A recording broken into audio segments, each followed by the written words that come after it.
Acción, tu revista mensual de cine y series, con los mejores estrenos de cine, fichas y reportajes coleccionables, series de televisión y 4 pósters todos los meses. Búscala en tu kiosco.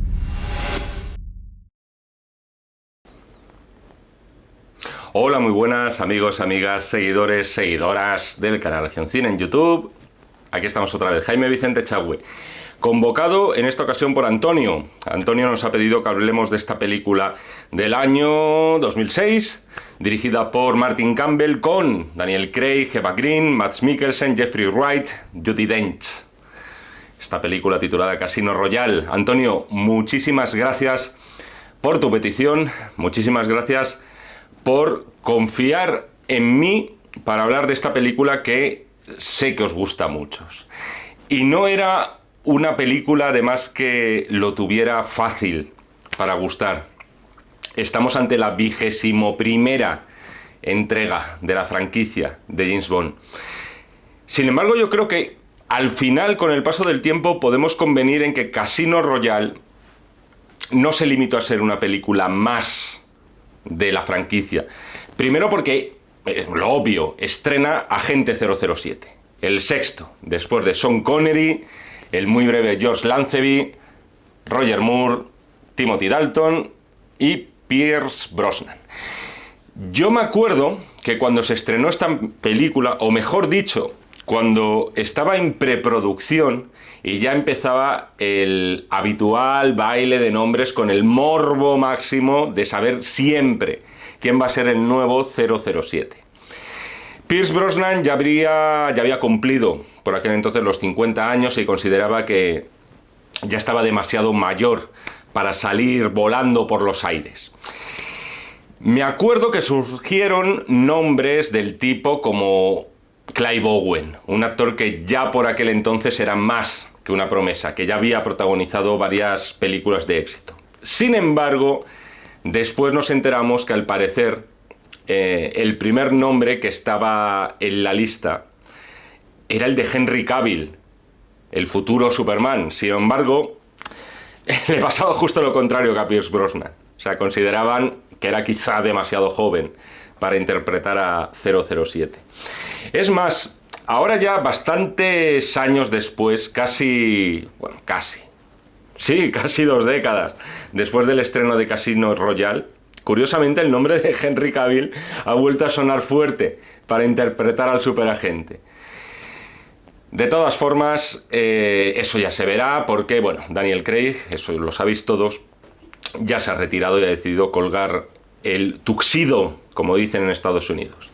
Sin embargo, para mí esto no es lo relevante tanto de la película. Es más, el cambio de nombre, el cambio de actor, muchas veces es algo accesorio, aunque luego hablaremos de cómo encaja Daniel Craig como agente 007. Para mí, lo verdaderamente determinante de Casino Royale es el hecho de que precisamente no se limita a ser, o no se limitó a ser una nueva cara y ya. Directamente lo que quería ser es un reboot. No sé si será el caso, pero es cierto que si hubiera que señalar un reboot modélico, lo tendríamos en el Batman Begins de Christopher Nolan, que se realizó un par de años antes que esta. Ya os digo, ignoro si este fue el modelo de Nolan, la guía que se tuvo a la hora de querer relanzar al agente 007 desde cero. Pero yo creo que sí que se puede rastrear un poco la intención de querer hacer aquí una tabula rasa con todo lo anterior y mostrar al héroe desde casi su origen. De hecho, podemos interpretar que en este caso se trata de contarnos la historia de James Bond antes de convertirse en Bond, James Bond. No tanto hablar de sus orígenes, eso puede que en otro momento. No tanto hablar de su pasado, que eso sí que llegaría en otro momento. Por cierto, bueno, vamos a decirlo, ya lo tendríamos en la tercera película. Todo ese rastreamiento de las raíces del personaje en el Skyfall de Sam Mendes, una película también que estaría encantado de analizar por si alguno de vosotros os animáis. La película, entonces, yo veo que tenía una doble papeleta muy difícil de conjugar. Por un lado, ser de verdad ese auténtico reinicio, un punto de partida previo al agente 007 que todos conocemos, pero claro, a su vez no dejar de ser una película de 007 que todo fan quiere ir a ver al cine. Y en realidad yo sumaría una tercera papeleta, y esa es la de que el cine de espionaje, el cine de agentes secretos, había cambiado un poquito.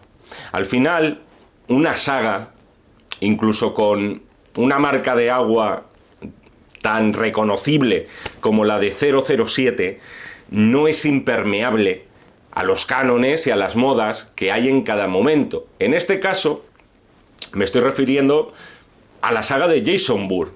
Gustará más o gustará menos, pero cuando se estrenó esa película, la primera de todas, la franquicia estrenada por Matt Damon, cuando se estrenó Casino Royale, mejor dicho, ya la franquicia de Bourne llevaba 2 entregas. Y de hecho, un año después de Casino Royale, se estrenaría la tercera de Bourne. La saga 007 tenía cierta obligación al final de mirar de reojo por lo menos a lo que estaba haciendo por ahí Matt Damon. O lo que hacía Tom Cruise, por ejemplo, en Misión Imposible.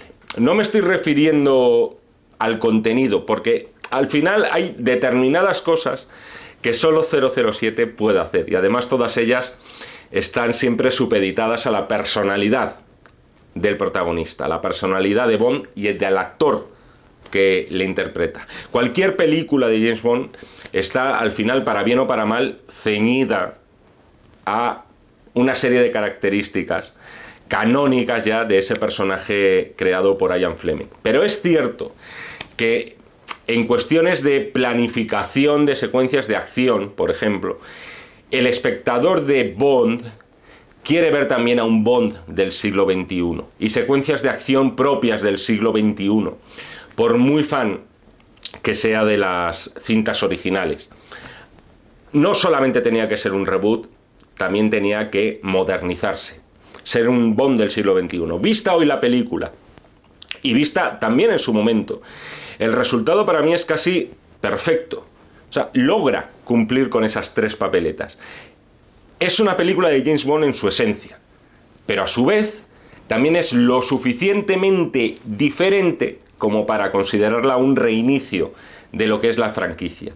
Y a su vez, con unas secuencias de acción que creo que poco o nada tienen que envidiar a las de esas otras sagas coetáneas de agentes secretos del cine de acción más exitosas del momento. Y en parte resulta sorprendente porque, a pesar de ser un reinicio de franquicia, no se contó con un director de orquesta nuevo en la saga. En esta ocasión el elegido fue otra vez Martin Campbell, que ya había hecho una película de 007. Es verdad que también en aquella ocasión había sido un reinicio de franquicia, y me estoy refiriendo a GoldenEye, que fue la primera película protagonizada por Pierce Brosnan. Lo primero que se podía pensar a priori es que, no es la mejor opción para una película que quiere ser en parte rupturista con el pasado, volver a contar con un cineasta del pasado. Pero si pensamos en términos prácticos, tiene un sentido. Si a este hombre, le pusimos a los mandos de GoldenEye, pensaría Bárbara Broccoli, por aquel entonces ya sabéis que fue la heredera de los derechos de su padre con respecto al personaje. Si ya le dimos esa oportunidad en el pasado y salió más que bien parado en todos los sentidos, yo no os digo que GoldenEye fuera una cosa, pero dices, bueno, era un buen inicio de Pierce Brosnan, ¿no? Era una película de Bond que daba a los fans de Bond lo que querían. Pues yo creo que se pudo pensar también que dices, quizá este hombre, que ya está familiarizado con esta maquinaria de la franquicia de Bond, puede estar plenamente capacitado para relanzar la saga también en este siglo XXI. Hay muchos méritos que repartir en esta película. Creo que buena parte del mérito hay que concedérselo a los guionistas, principalmente a 2 de ellos, que son Neil Purvis y Robert Wade, que por cierto también habían sido los guionistas de las últimas entregas con Pierce Brosnan.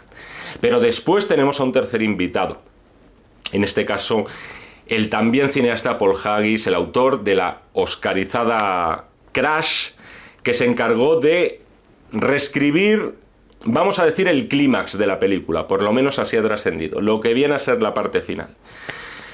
Una cosa que también al espectador neófito le puede resultar sorprendente es la elección del material de base. En este caso es Casino Royale, que también es una novela, por supuesto, de Ian Fleming, pero que ya contaba con una adaptación previa. Supongo que todos la conocéis, esa película de los años 60, más bien tirando a infame, dirigida por no sé cuántos grandes directores, con un plantel de cómicos en el cual estaba lo más granado de la comedia en Hollywood. Andaban por ahí Peter Sellers, Woody Allen, David Niven, y también uno de los grandes fracasos artísticos y económicos, iba a decir de la época, posiblemente de la historia.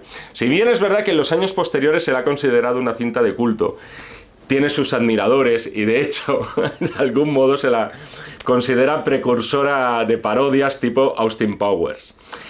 Esto nos podría hacer pensar en un material maldito de base. O sea, ¿cómo vamos a llevar al cine esto en plan en serio después del destrozo que se realizó en los años 60 con Casino Royale? Una novela que ya tenía, por así decirlo, una mancha cinematográfica.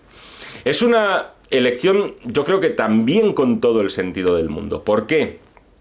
Porque es la primera novela de Ian Fleming con James Bond como protagonista. En este caso publicada en el año 1953. Yo creo que si tenías que partir de cero, si tienes que mostrar una visión nueva de tu personaje, qué mejor que acudir a la fuente de origen, al principio de todo, la primera novela de Ian Fleming. Hay muchas cosas que contar aquí, ya has contado algunas, pues más todavía. Entiendo que queréis que analicemos también la figura de Daniel Craig. Eso va a llegar enseguida. No sin antes recordar que para mí Casino Royale es una película que al final sale tan bien parada en todos los sentidos que he comentado, que no merece una calificación inferior a 4 estrellas. ¡Fuera tal!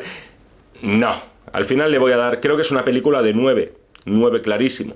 Entre sus cosas del cine de espionaje y tal, y al final una serie de lugares comunes, pero sale tan redonda que creo que lo justo es un 9 y por lo tanto 4 estrellas y media. También por una serie de cosas que me gustan mucho y que voy a decir a continuación. Si alguno no habéis visto la película, etc. Sé que la habéis visto todos, pero bueno, oye, por mí que no quede. Y además eso es lo que mola también, que esta película tiene sus sorpresitas. El mismo inicio de la película ya es chocante. Aquí vemos muy bien cuáles son las intenciones. Toda película de James Bond empieza in media res, empieza en medio de una aventura, y esta no va a ser la excepción. Vamos a estar en medio de una misión de la que por supuesto no tenemos ni idea de por qué Bond hace lo que hace y dispara a quien dispara. Sin embargo, ese inicio en medio de la nada, por así decirlo, es diferente. Es en blanco y negro. Y además con esos flashbacks que se van intercalando de un asesinato por parte de James Bond, hay que decir, bastante salvaje antes en unos cuartos de baño. Y además, ya para rematar, vemos que James Bond apunta, dispara. Por supuesto, mata a su víctima con total sangre fría. Y quería recalcar también esto de la sangre fría de James Bond. Una de las cosas que hacen esta experiencia de Bond diferente es que como estamos en un principio de todo, de lo que se trata aquí es de ver que el personaje va cambiando, que el personaje va a evolucionar. Efectivamente, amigos, aquí lo tenéis, el ya archiconocido, archinombrado y archisobeteado, entre otros por mí, arco del personaje. Un concepto, por otro lado, que creo que, también lo digo muchas veces, me repito más que el ajo, se sobredimensiona y se toma como canon y como sinónimo de es lo que tiene que hacerse, como paso obligatorio en cualquier narración, y no necesariamente es así. Una película puede ser estupenda sin que el personaje protagonista haya cambiado en su camino. Pero en este caso sí que lo vamos a tener. Entonces por eso la película es buena, ¿no, Echagüe? Te contradices a ti mismo. En este caso, yo veo un arco de personaje en Bond y efectivamente la película es buena. No son cosas excluyentes. Y de hecho, para mí, eso va a ser uno de los grandes atractivos de la película. Para mí, más allá de la trama, más allá de la acción, más allá de la trama romántica, que por supuesto tiene que haber, de lo que se trata en esta película es de ver el nacimiento, desarrollo y madurez de un icono hasta convertirse en el personaje, en ese final, que todos ya decimos, tú eres 007. Este cambio, este reinicio de la saga también tiene su manifestación en la canción que se abre la película. Hace décadas no habría sido habitual darle esa responsabilidad a un cantante de lo que, en mis tiempos por lo menos, se llamaba rock alternativo. En este caso tenemos a Chris Cornell, líder de uno de los grupos de referencia del movimiento grunge, con sede en Seattle, y por tanto el auténtico grunge. En este caso me estoy refiriendo a Soundgarden. No era el perfil habitual una elección como la de Chris Cornell. Si repasamos los artistas que han prestado su voz para los créditos iniciales de Bond, tiene además la canción de Bond casi siempre tiene, vamos a decir, que unos patrones melódicos muy marcados. Ya estaba a punto de ponerme a cantar. Todas las canciones de Bond de algún modo suenan a canciones de Bond. Siempre están cantadas en tonos menores y no en tonos mayores. Pero en todo caso, y con esta elección de Chris Cornell, se pueden escuchar algunos dejes, algunas cositas de aquel rock sucio que se hacía en Seattle en los años 90. También, por supuesto, hacer referencia a los títulos de crédito iniciales, el diseño de los créditos iniciales te tiene que entrar muy bien por los ojos siempre en una película de Bond, si no mala señal, y en este caso esas sombras rojas y negras que de algún modo encarnan los colores del póker, que va a ser uno de los factores determinantes de esta entrega. Vaya vozarrón, por cierto, que tenía Chris Cornell, maravilloso, y desde aquí va mi tributo. No tengo camiseta de Soundgarden, no hubiera estado bien el guiño, a ver cuántos lo pillabais. A ver, yo desde que hago críticas, bueno, yo las hacía antes, pero ahora, por motivos obvios y por poner el careto aquí, y por tener que enrollarme, tengo que poner los 4 ojos en la pantalla. Ahora me fijo más que nunca en nombres que aparecen en los créditos de los responsables de los distintos apartados de producción de cualquier película. Y en este caso hay un nombre que hemos tenido la oportunidad de ver en muchísimas producciones y sobre todo superproducciones, y ese es Stuart Baird.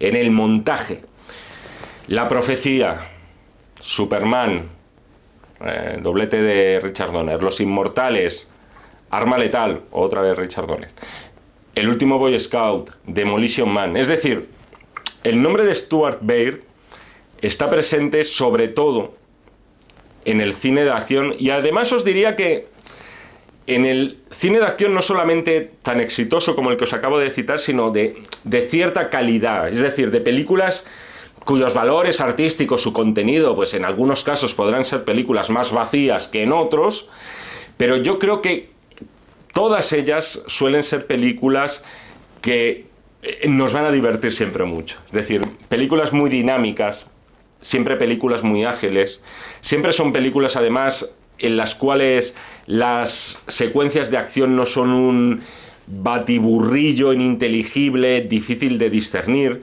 sino que además están mostradas siempre con todo ese lujo de detalle y con tiempo suficiente como para poderlas asimilar.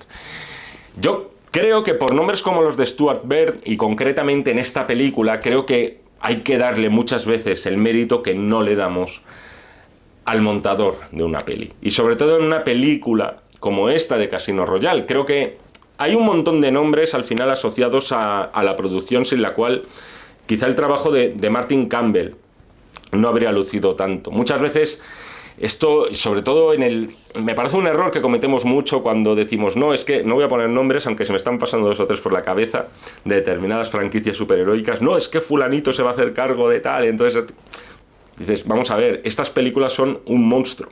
Son un monstruo de muchísimas cabezas, con muchísimos intereses económicos. Es muy difícil que un director de una super megaproducción pueda, digamos, tener la autoría completa. Ponemos el foco a veces en el director de la película como si fuera un hombre orquesta, y eso no es así. Hay mucho profesional involucrado, y no digamos ya en estas megaproducciones de estudio, donde la autoría al final queda muy diluida a favor, eso sí, de una labor en equipo bestial. No es quitarle mérito a nadie.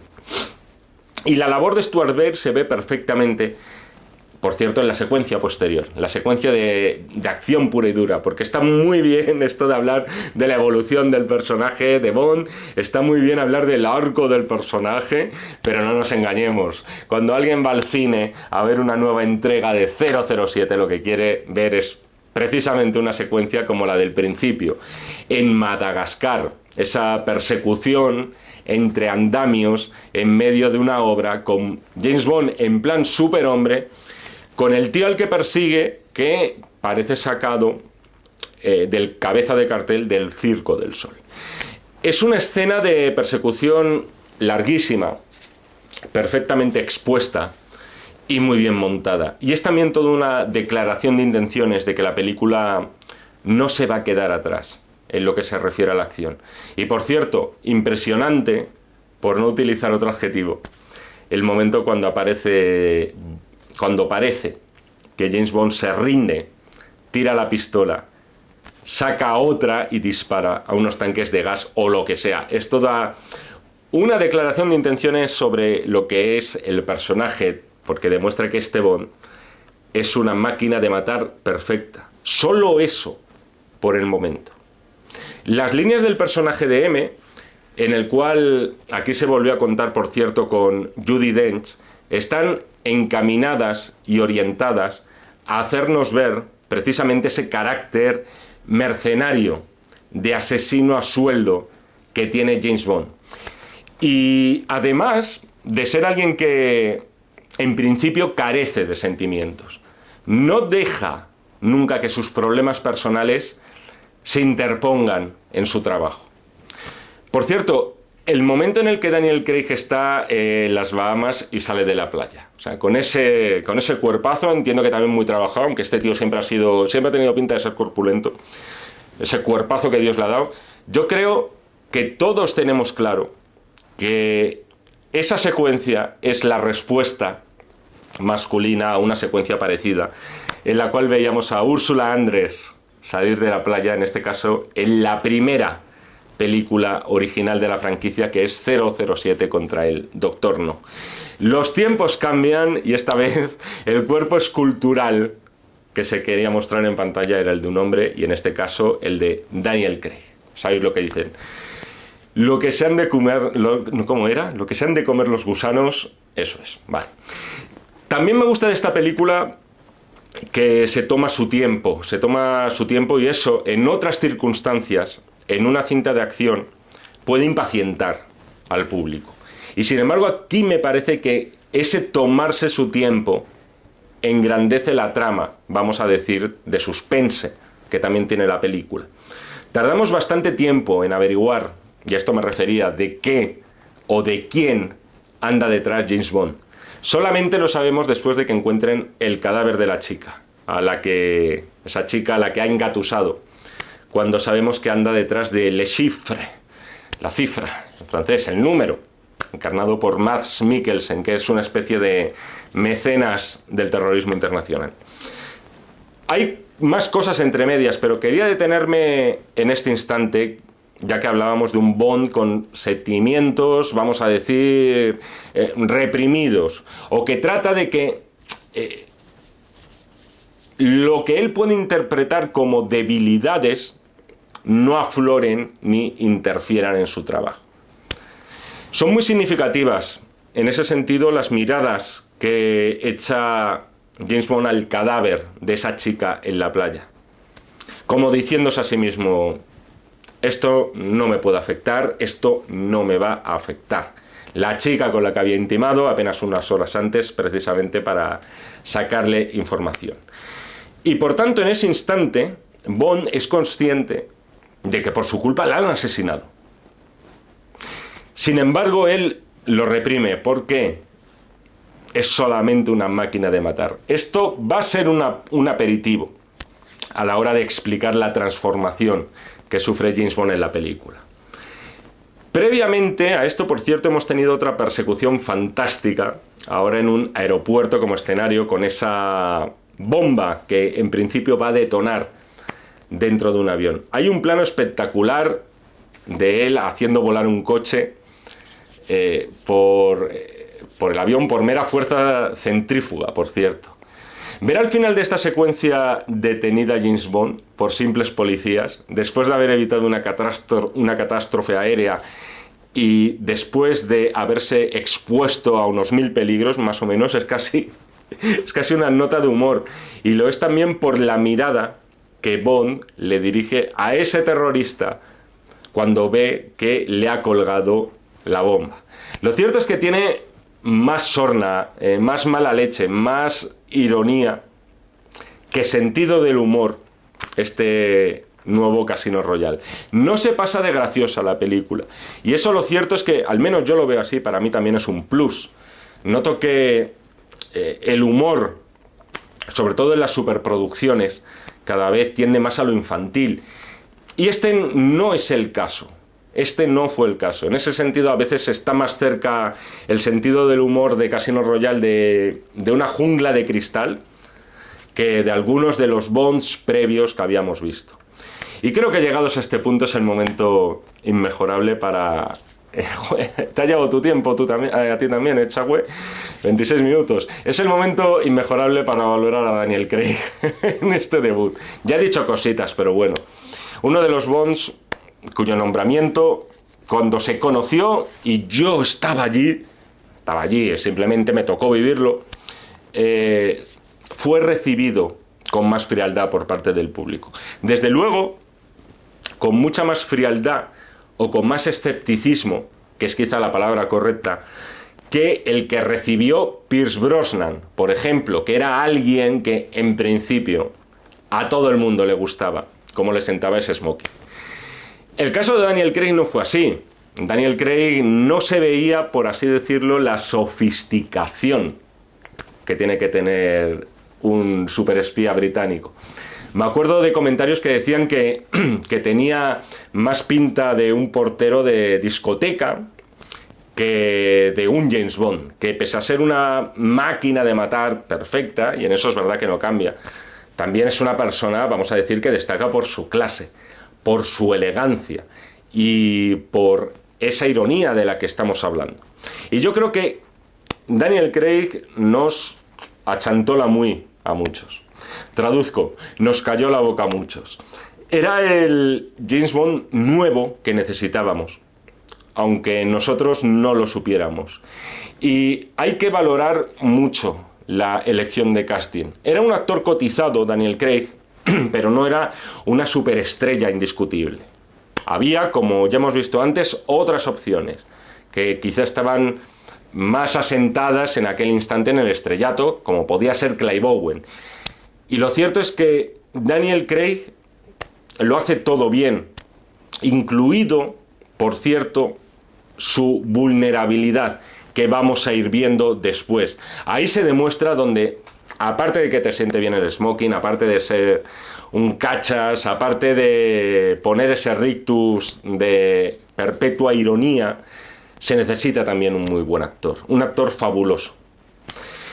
Por supuesto, es una película de Bond y por tanto tiene que tener guiños a la saga para que los aficionados, los fanáticos como vosotros de la franquicia puedan sentirse cómodos de algún modo, no digamos ya en una primera tarjeta de visita. Tienes que hacerle sentir a la gente que está en casa con una primera película de Bond. Por ejemplo, para que nos demos una idea de hasta qué punto es un reinicio, se nos cuenta cómo adquiere James Bond allí en las Bahamas su preciado Aston Martin modelo DB5, que como los fanáticos sabéis, lo vimos por primera vez en Goldfinger.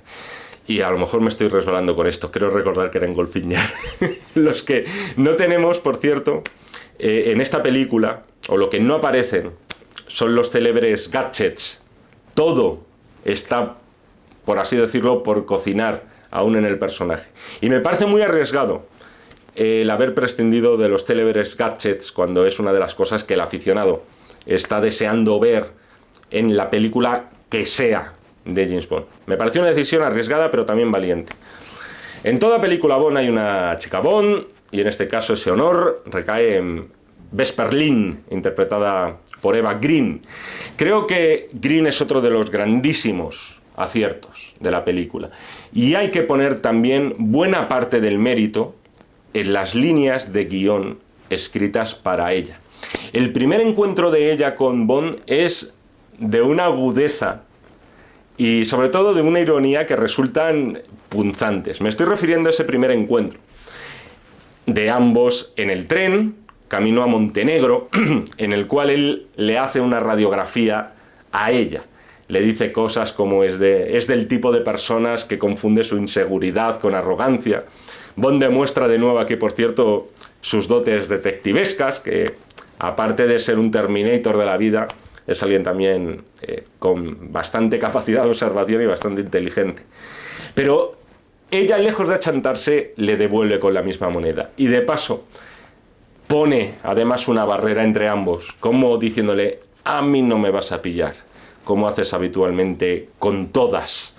Hay diálogos estupendos en la película, casi todos los protagonizados en esta primera parte por Eva Green, y además muy bien interpretados por parte de ella, y con una química estupenda entre ambos actores. Por ejemplo, en ese momento, ya cuando llegan al hotel, y le dice, toma otro ascensor, tu ego y yo no cabemos aquí. Muy de cine clásico ese tipo de diálogos. La parte central de la película, y hay una parte en concreto aquí a la cual le dedican muchos minutos de metraje, y para sorpresa de todos creo que sale muy bien. Las partidas de póker, y concretamente de esta modalidad que es el Texas Hold'em, pueden ser unas partidas, o este es un juego muy atractivo, no hace falta que os diga la adicción y el gancho que tienen. Hay películas en las cuales se le ha sacado además mucho partido desde un punto de vista dramático, pero es verdad que para el espectador no iniciado pueden hacérsele un poquito de bola este tipo de partidas, y sin embargo en Casino Royale no es el caso. Primero con esa puesta en escena que está plasmada con tanto glamour, con tanto encanto, y después con ese juego de miradas que está muy bien rodado entre el personaje de Bond y el Le Chiffre encarnado por Mads Mikkelsen. Llegados aquí, yo creo que también, hombre, hay que poner en su justa medida a un actor como Mads Mikkelsen, el cual, por cierto, le podéis ver en las carteleras, y yo creo que, como siempre, haciendo un muy buen villano. Ese es el problema. Yo creo que esta película, de algún modo, le propició papeles, por lo menos en Hollywood, siempre de malo. En este Casino Royale quizá no tenemos al Bond al que estamos acostumbrados, por motivos obvios, porque todavía no es James Bond. Y tampoco tenemos al supervillano imperturbable de turno. Tenemos a este hombre con ese defecto en la lacrimal primero, y con su inhalador para el asma. Al principio nos puede parecer alguien débil, pero claro, luego tenemos un actor como Mikkelsen que ya de por sí le incorpora ese rostro pétreo y ese volumen físico que te hacen pensar que en realidad este hombre es un lobo con piel de cordero, y que es mucho más peligroso de lo que puede parecer a simple vista. Mikkelsen es de esos actores que hay que valorar muy bien, porque pese a no ser el sumum nunca, ni precisamente de la expresividad, le hace falta muy poco para resultar magnético en pantalla. Yo os pediría que os fijarais la próxima vez que veáis la película en los gestos que hace con las manos. Por ejemplo, ese dedo en la frente que se lleva así. Es decir, no hace falta ser muchas veces un torrente de gestualidad cuando puedes incluso valerte de lo que es la mímica para interpretar un personaje y que siga resultando magnético y que sea muy atractivo. Este es otro de los ingredientes, este villano de Le Chiffre, el que hace que estemos ante una película de James Bond sobresaliente. Tenemos, por cierto, aquí otro guiño a la construcción del personaje de Bond que vamos viendo a lo largo de la peli. En realidad lo que estamos viendo es la transformación, y en esa transformación, como todo superhéroe, se incluye también un disfraz. Y el disfraz es ese smoking, que ni siquiera, por cierto, es iniciativa suya, sino que se lo proporciona Eva Green. Otro de los guiños, por supuesto, está en el martini. Ese martini especial que pide en el casino y que es una de las 3 cosas que seas o no aficionado a James Bond, sabes. Volviendo a Le Chiffre, hay una cosa que quería también comentar. Me sorprende mucho la secuencia que vemos a continuación cuando unos terroristas le asaltan en su dormitorio. Y eso entronca con lo que os decía antes de cierta vulnerabilidad por parte del villano que por lo menos en mi caso yo no me esperaba. Realmente te sobresalta, no te esperas al villano con el agua al cuello y por supuesto con ese momento tan crudo en el cual parece que le van a cortar el brazo a su novia. Hay un comentario que dice uno de los terroristas, es algo así como que no has soltado ni una palabra de protesta cuando lo íbamos a hacer. Y eso también es muy significativo de este extrañísimo personaje que al fin y al cabo es Le Chiffre. El momento de Eva Green en la ducha, después de que James Bond se haya enfrentado a esos terroristas y los haya reducido, en una secuencia, por cierto, hay que decir, bastante violenta y sangrienta. Yo tengo que reconoceros que este momento de Eva Green vestida en la ducha me decepciona un poco, pero no tiene nada que ver con los valores cinematográficos de la película. Pero es cierto que me decepciona de repente que la veamos aquí tan vulnerable. O sea, con lo que habíamos visto antes de ella en el tren, con sus comentarios al llegar al hotel en Montenegro, con cómo está tratando a Bond. A mí en ese momento me desentona un poco, pero es cierto que de forma objetiva es una secuencia, es decir, bastante bonita y que además sirve para que veamos ese primer gesto, no ya de atracción física o de ligón de James Bond, sino un primer gesto casi de ternura de 007. Casi más paternal que romántico en ese momento. Y al final es otro escaloncito más dentro de la transformación que vamos a ver en Bond, James Bond. Es ver un poco cómo ese glaciar, que es Daniel Craig en la película, poquito a poco se va derritiendo. Por cierto, hay que mencionar aquí también al personaje de Jeffrey Wright, este agente de la CIA, dentro de una partida, por cierto, en la cual están muy bien representados todos los personajes. Es decir, cada uno de los miembros de esa partida tiene su peculiaridad, todos llaman la atención por algo, por la vestimenta, por el físico. Entre ellos está Jeffrey Wright, que por cierto repetiría en entregas posteriores. Una de mis secuencias, yo creo que es mi secuencia favorita de la película. Es la del martini envenenado, podríamos decir. Es un momento que realmente también te choca, ver a James Bond tan derrotado. Y además cómo está narrado todo en ese momento. Cómo coge la sal y el vaso de agua totalmente ido, cómo va al coche y se clava una aguja mientras le dan instrucciones, cómo coge el desfibrilador mientras sus contactos tienen que decidir qué medicamento tiene que tomar. Es un momento logradísimo el de esta película. Para mí, el momento grande. Es realmente angustioso y lo es en buena parte porque no es frecuente ver a James Bond tan mal. No es frecuente verle tan derrotado. Sin embargo, ahí está Vesperlin para salvarle y para hacerle volver, casi impoluto, a seguir jugando la partida para el alucine de todos, empezando por Le Chiffre. También tiene cierta crudeza el momento de la tortura. Y es aquí cuando vemos que Le Chiffre verdaderamente no es tan débil. O sea, es ese momento en el que le desnudan a James Bond, le sientan en una silla, en unos almacenes cochambrosos, el villano coge la soga a modo de látigo Es una secuencia con una escenografía muy, muy, muy cruda. No me cuadran quizá tanto aquí los chistecitos que va soltando Bond mientras es torturado. Sin embargo, sí que me gusta el hecho de que su punto débil aquí no sea el dolor físico. Aquí su punto débil es Vesper. Son los gritos que está escuchando al otro lado de la habitación del personaje de Eva Green. Y entronca con esto de ver a un James Bond verdaderamente humano, ya incorporando emociones humanas, sentimientos en este tramo de la película, ante una persona que verdaderamente está sufriendo y que además, dicho sea de paso, le pone mogollón. Cuando vi por primera vez Casino Royale, una de las cosas que no me cuadraban era este Deus Ex Machina, como ya hemos aprendido a decir en estos vídeos, cuando James Bond es rescatado casi por unos ángeles, no de Charlie, sino caídos del cielo, que asesinan además a Le Chiffre. Sin embargo, esto que dices, joder, ya os vale, ¿no? No había algo un poquito menos random, va a tener su explicación. Él y Vesper ya están juntos, ya son felices y van a devorar perdices, a puñados. Hay una frase de Bond que dice algo así como: ya no tengo armadura porque tú me la quitaste. Así, contado suena regular, yo os puedo garantizar que en la película suena mejor. Es verdad que es poner en palabras todo lo que ya estamos viendo y lo que trato de transmitiros en este vídeo. Cómo se va deshaciendo y deshelando ese glaciar sin sentimientos que es 007.